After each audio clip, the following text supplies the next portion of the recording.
This is the Roller Coaster Podcast, and I'm your host, Lucy Q. Life is a wild ride. It has twists and turns. It's scary, exciting, and downright fun. So throw your head back, arms in the air, and come along with me for the ride. Life is like a roller coaster, baby, baby. I wanna ride. Episode 200 of the roller coaster will soon be here, and this is your chance to be part of the fun. I'm going to be recording this episode with coaches and listeners just like you. If you want to be part of the fun, head over to nectargrowth.com. Sign up for free and RSVP for the November 18th event. All of the details will be under the events tab. I can't wait to see you there. What are you waiting for? Come join us. You know you're worth it. Ride. You don't have to look far to see that globally, well, humanity is a bit of a mess. As a collective, we've become inherently selfish and self-absorbed. Well, maybe things were always this way, but just because the world is that way, it doesn't mean that we have to let it cloud our judgment or fall into that trap of only focusing on what's broken. Joining me today is Juan Lee, author of Love Made Simple, to share how we can experience peace, love, and serenity every day. Hi, Juan. Hello, how are you today? I'm great. How are you? I'm just wonderful, thank you. I can't share with you enough how good I feel. Well, I'm hoping that's what you're going to share with us, so that, despite what's going on in our world, that we can always have that, the sense of hope, that sense of love and peace and joy that we all deserve to have. Yes. It's a really big it's a broad subject. So what first inspired you to start exploring this topic? Wow. Okay, I'm going to go back and I'm going to tell you a little bit about my story. But first, let me just tell you where I am, and then I'll share with you how this all came about. I'm a transformational speaker, thought leader of reimagining love to change lives. I'm an author, as you said, of Love Made Simple, and currently I've started a nonprofit for a nonprofit called Clear Journey, and we help teenagers and young adults in clarifying, making their life journey a little bit clearer. I'm at a place in my life where I have peace, I have contentment, and I have all my needs met. And that's something that I wanted to share with everybody here today, along with the people who read my book. They understand my story that I'm getting ready to share with you a little bit better. As a child, I was basically defined as someone who could not succeed in school. I had an undiagnosed learning disability. And as a result, I was placed in special education. And when I graduated from high school, I really felt really hopeless. I really felt like I didn't have any hope. I was frustrated. I was really lost. And I didn't know which way I was going to go. I didn't know where I was going to turn. I ended up being able to get into the Air Force. I joined the Air Force. And in the Air Force, I saw something for the first time that I had been exposed to all my life, and that was love. And it's kind of interesting because a lot of people find that to be interesting. You found love in the military. I was going to say, typically when you think of the military, my first thought isn't going to be, well, that's where I'm going to learn about love, or that's where I'm going to feel love. And that's the reimagining about reimagining love. I guess the little hitch there that most people have a little difficulty with, and that is that love is about an attitude. It's about an attitude. And for the most part, that attitude, when you realize when you come into the military, they're asking you to come into this oneness, but you got to have the right attitude and you got to have a right goal. The goal is national defense. It's to protect the homeland. It's to preserve the nation that we live in. And yet, the only way that you're going to be able to do that is everybody come and agree. It's amazing. It's that very facet that we are lacking right now in the world that I'm referring to, and that's unity. We have to come together. And that's what the military caused me to see, is that if we come together, it broke down all the different divides, and it really began to put us all into unity. And we all had the same mission. We had different jobs with the same mission. And so it didn't matter what my job was, it was all to support the ultimate mission. And I think it was there that I was able to see the attitudes that were required for us to be able to accomplish that. It was like, it didn't matter. I needed my guy, my friend, my airman as much as he needed me, because I couldn't do my job without him. He couldn't do his job without me. It just allowed us to understand love. And as we go through this a little bit better, I'll talk about what the components are, the characteristics of love is, and you'll begin to see that, yeah, I had to drop my individuality so that I could come in connection with someone else so that we could have the outcome that we were all looking for. And I ultimately came down to a choice.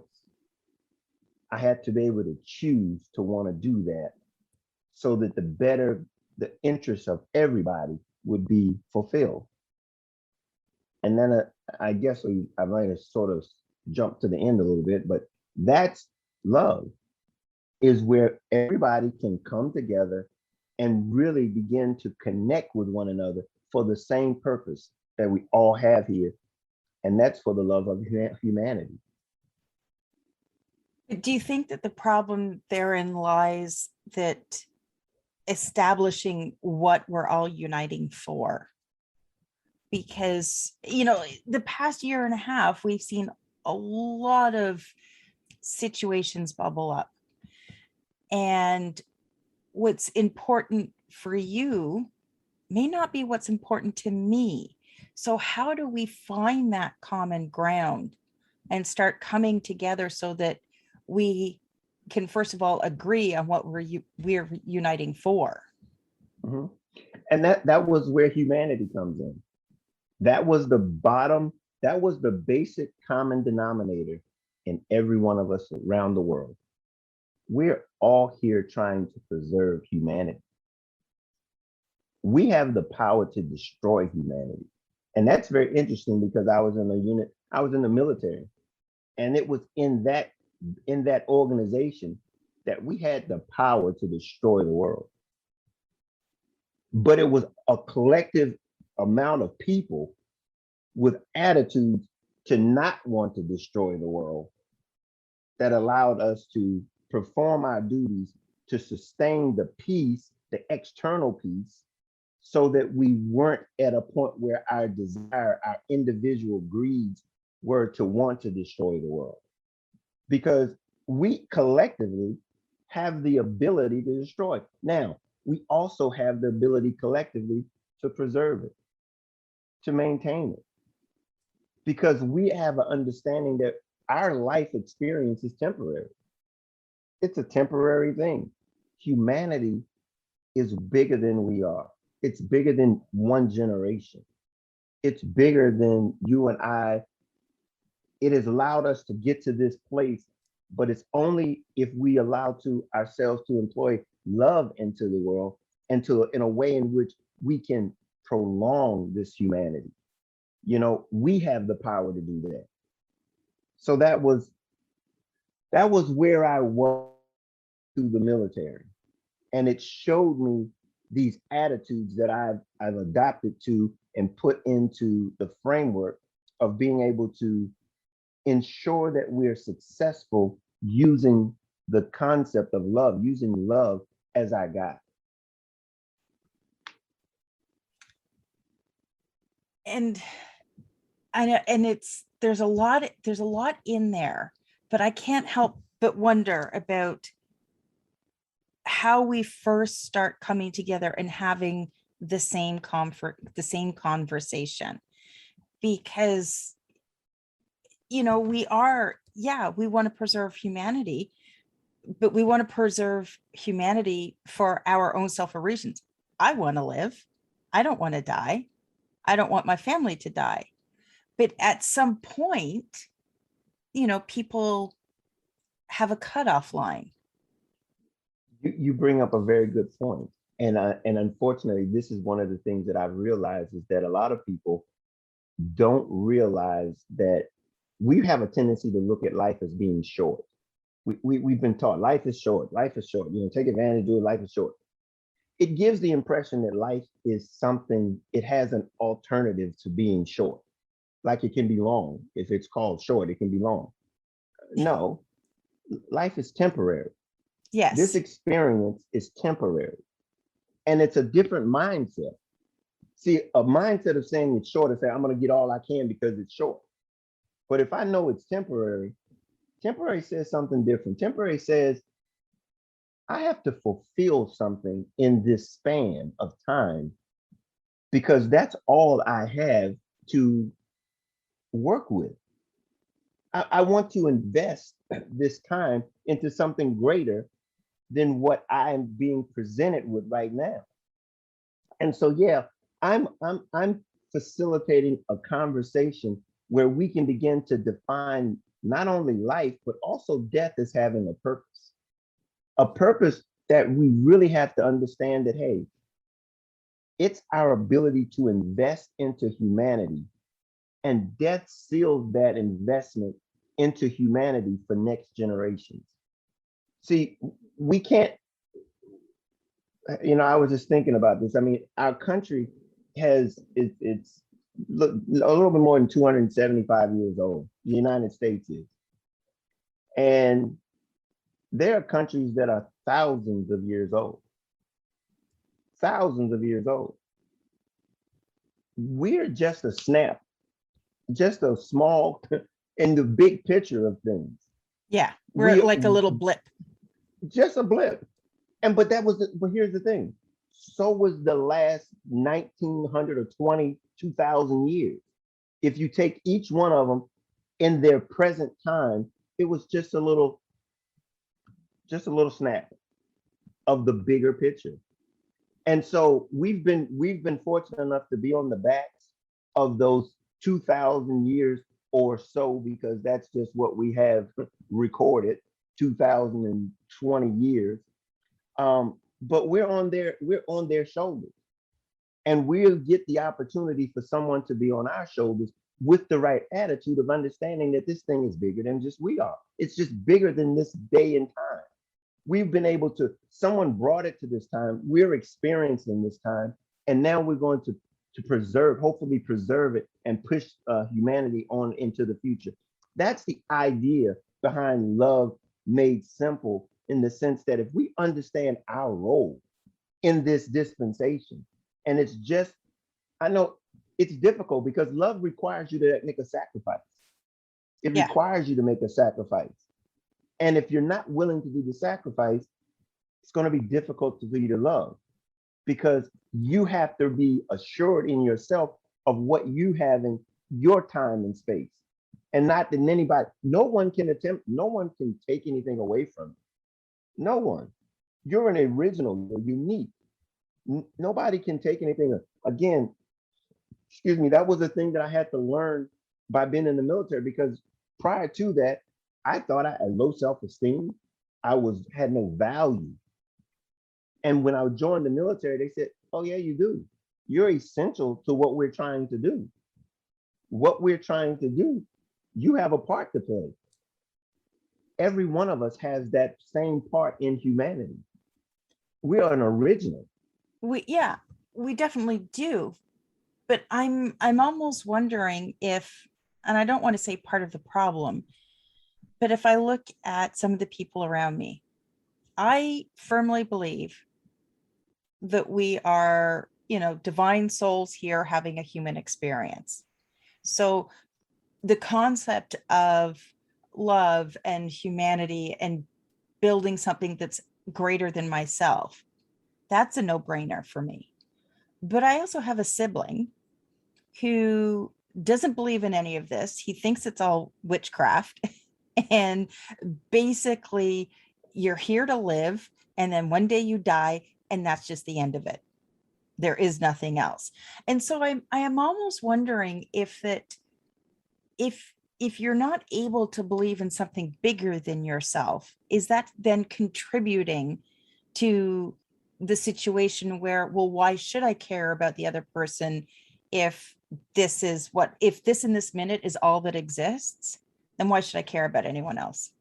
Well, that's a little bit about what caused me to write the book, because love was so confusing, and it was from where I come from, a Christian background, and it's basically it's this or the highway. It's either you believe this or you don't. And if you don't, well, you're gone. You're done. And what I found out, that there were variables that I thought that were synonymous with, no matter who you were, where you were, what your thought processes were, that love overrode all of those. It doesn't matter.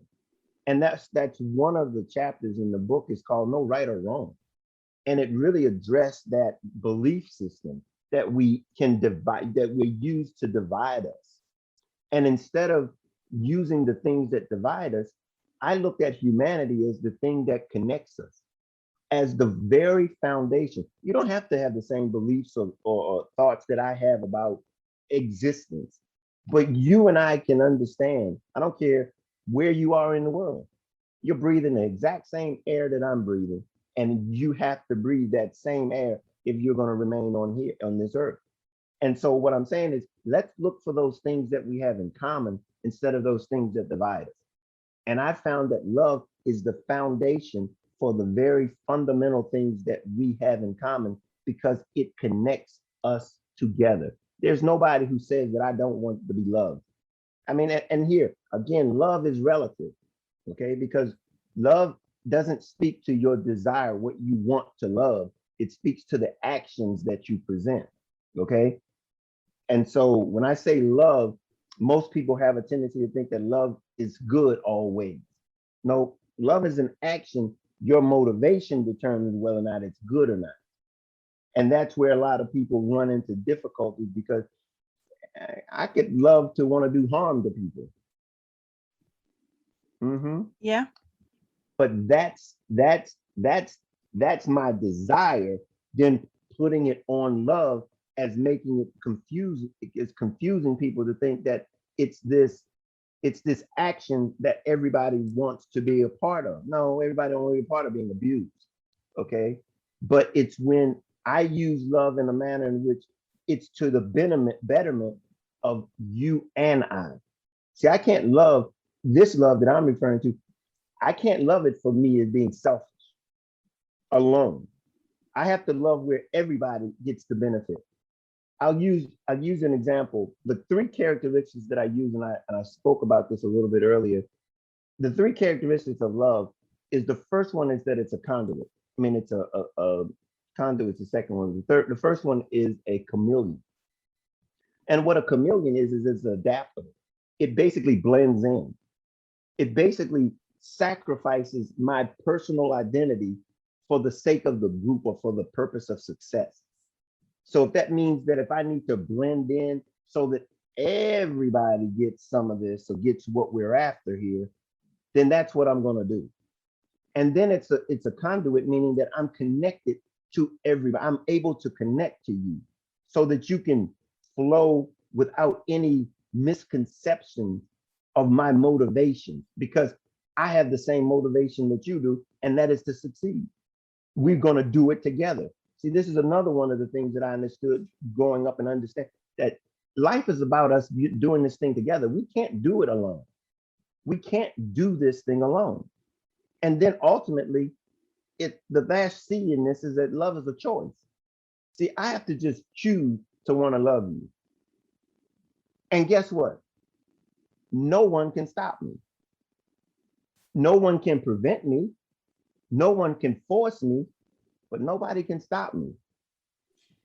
And yeah, and I mean, ultimately, everything that we do in life comes down to a choice. We always have the power, and we always have the power to choose. We may not have the power to choose what happens to us, but we have the power to choose, how we react to it, how we deal with it, how we internalize it. They're all a choice. And having, love in your heart for humanity, it's not easy, but it is a choice. It's an attitude. That's the thing that I'm trying to go. I present 7 attitudes that if we can adopt them into our lives, if we can begin to, now, I'm not going to say they're easy. I'm not going to say they're easy, but if you adapt these attitudes into your life, life becomes to be a lot more simpler, because the first thing you got to do is get out of the way of life. We want life to be what we want it to be, and it was here before we got here. It's going to be here after we're gone. It's more behooves us to understand how it works, how the system of life is, what it's about. And when we realize that we're just a small part of this system called life, hey, now we understand what our role is. A lot of the problems and things that we run into in life is that we don't realize what the system of life is all about. We get the feeling that, if it doesn't work the way I want it to work, something's wrong with it. No, that's not how it works. See, because whether or not people talk about there's a couple things you're going to do in life, you're going to pay taxes and you're going to die. The system that's the way the system works. Okay. You can be opposed to it, but it's still going to operate. You can't change it, especially here in Canada. We all know about taxes. Yeah. So it behooves you. You can't avoid it. Yeah. It behooves you to get in the game, to figure it out. And yeah, you don't have a choice. Yeah. That's what I'm talking about. Love is the system for life. It's the thing that brings forth fulfillment. And that's all we can expect and ask for in this experience, is that we give our best to this place, or to this time and place that we are experiencing. It's an investment. Parents invest this into their children. We as individuals, as humans, we have to invest it into humanity, because humanity will be here after we're gone. And when that's the legacy that I refer to, that I'm desiring to leave, is that investment of my wanting that which is most beneficial for all of us, even for those that are here, that are going to come. There's sacrifices involved with that. You just can't get it every way, everything you want. And you touched on that as a parent. We're parents of our children are adults now. They're 19 and 22. And yeah, absolutely. As parents, you do make sacrifices. You do put other people before yourself. I think it's a little bit easier when it's your own child as opposed to a stranger on the street. But for myself, I find it, I've actually started trying to create a shift in myself where, when you run up against a challenging situation or a problem or a person that you're just like, what in the heck is going on in your head?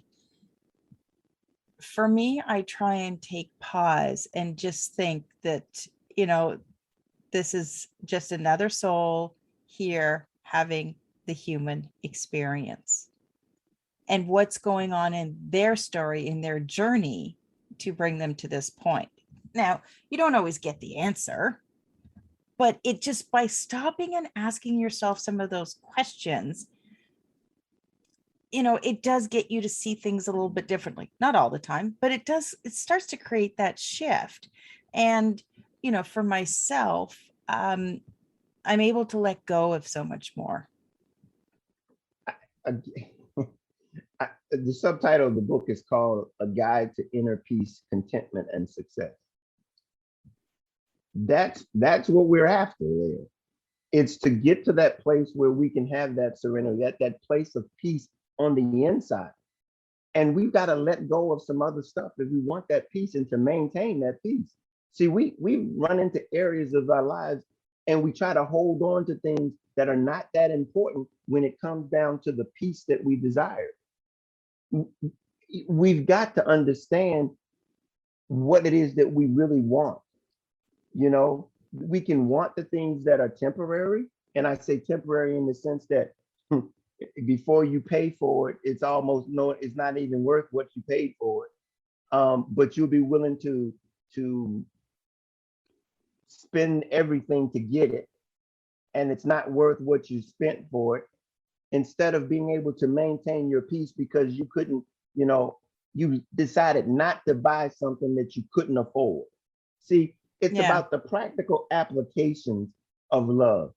Why put yourself in a situation that's going to affect your peace if it's not within your ability? When I talk about contentment having to do with within your abilities.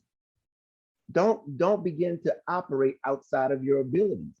When we begin to stretch out beyond our abilities, we stretch to grow to increase our abilities. We should not live outside of our abilities. We should not be trying to do things outside of our abilities. And so that's when you begin to get in trouble and you begin to lose your peace because there is no control over those things that you don't have control over.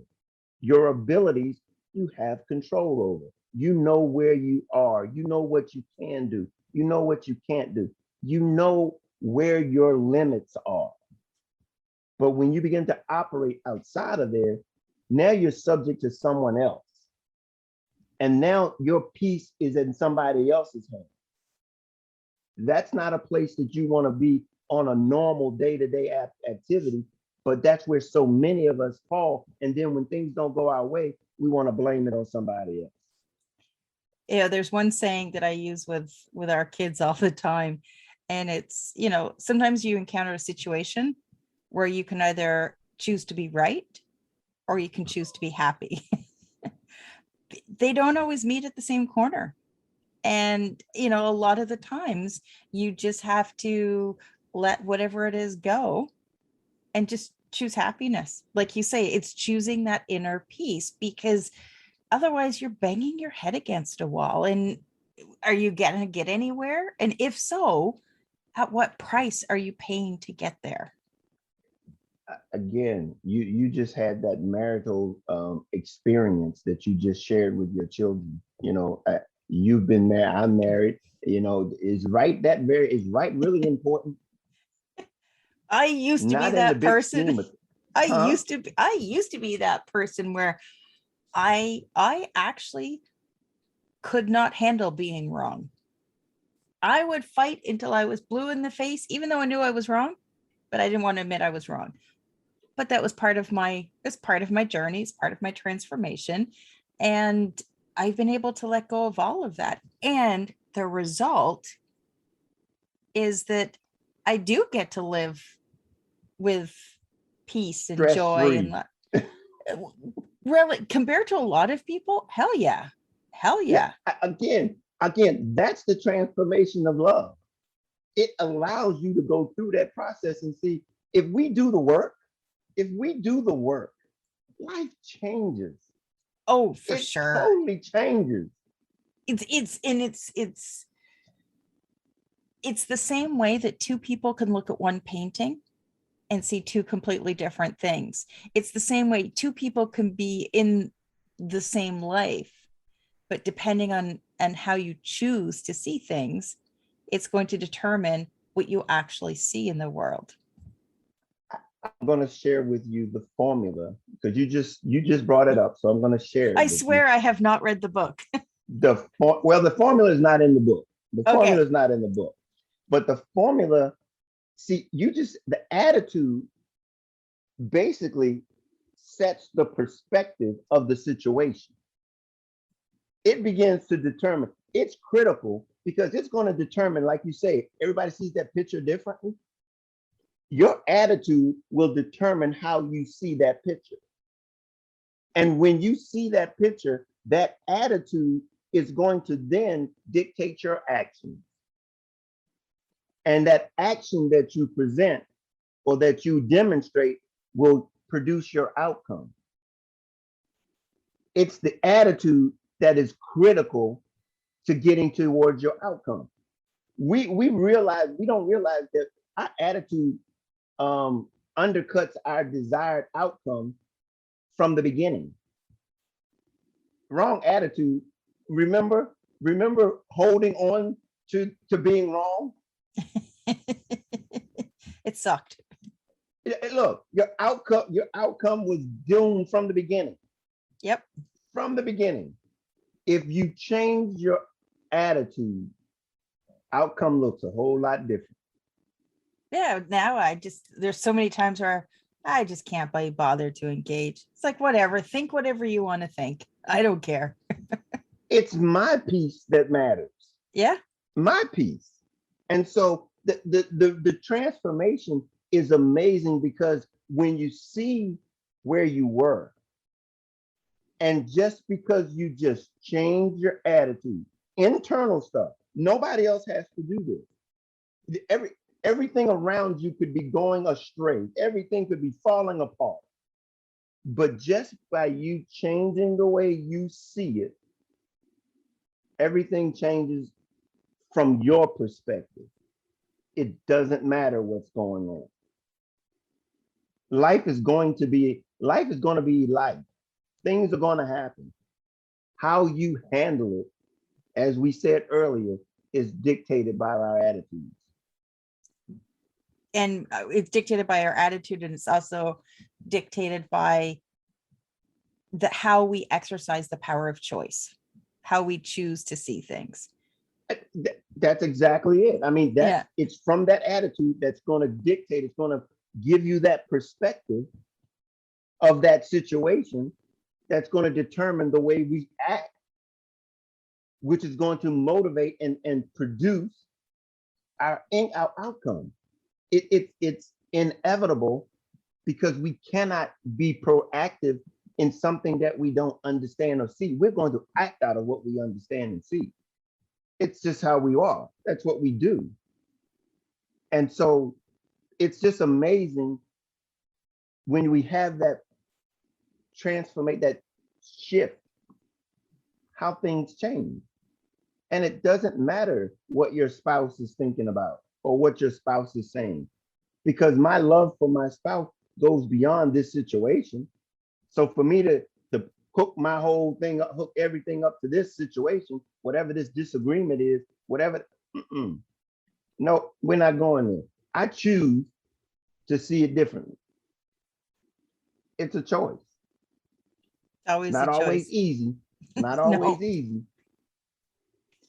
It's not always easy. Juan, can you maybe share your final words of wisdom and how our listeners can connect with you and grab a copy of your book? I guess the biggest thing is to just reinforce the fact that, love is a choice. It's a choice to love. It's not always easy. But I tell you, the outcome is so much better than the alternative. I mean, peace, contentment with your needs met is the way I like to say that. It really gives you that space and time that things that normally would bother you, they just don't anymore. Life becomes easy with love, really easy. that's it. That's if there's anyone who'd like to get in touch with me, contact me. You can contact me at my website. You can take a look at my website. It's juanleetheauthor.com. You can pick up a copy of the book there, an ebook there. You can go to Amazon to pick it up. Also, if you want a copy of it, I will be probably being able to sell it on my website here shortly. But I'm also on Facebook, on Instagram.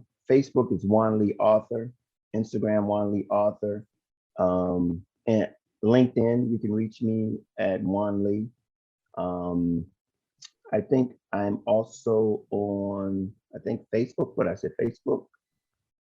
Oh I yeah. think you Oh, covered also, them. Oh, yeah. by the way, if your listeners would be interested, I have a newsletter out called Flash Report that's about confidence. If you just send me an email at info@juanleetheauthor.com, I'll be more than happy to send you that, just for wanting to find out more. And also the totality of this course, I'm building a course, and it's basically a 4 or 5 module course. If anyone's interested in the power of love and the practical application of love, where we can apply the attitudes of love in your life, I will be having this course hopefully sometime in the next month or so. I'm hoping that I will have that out for anybody interested in that. But yeah, reach out. I'm more than happy to really share it, because I really want people to understand that we don't have to live a life in bondage to the circumstances around us. We can live beyond them. We can live outside of them. If you're listening and you're looking to connect with Juan, make sure you check out the show notes. I'm going to have all of the links in there. And Juan, thank you so much for joining me today and sharing your story. Thank you very much for having me. I appreciate it very much. Thanks for listening to this episode of the Roller Coaster Podcast. Want to chat or share your ideas about today's show? Pop me an email at hello@therollercoasterpodcast.com. Don't forget to connect with me on Facebook and Instagram at The Roller Coaster Podcast. Our theme song, Roller Coaster, was performed by The Lucky Setback. Audio editing by the one and only Jeff Quigley of Quigley Creator. Life is like a roller coaster, baby.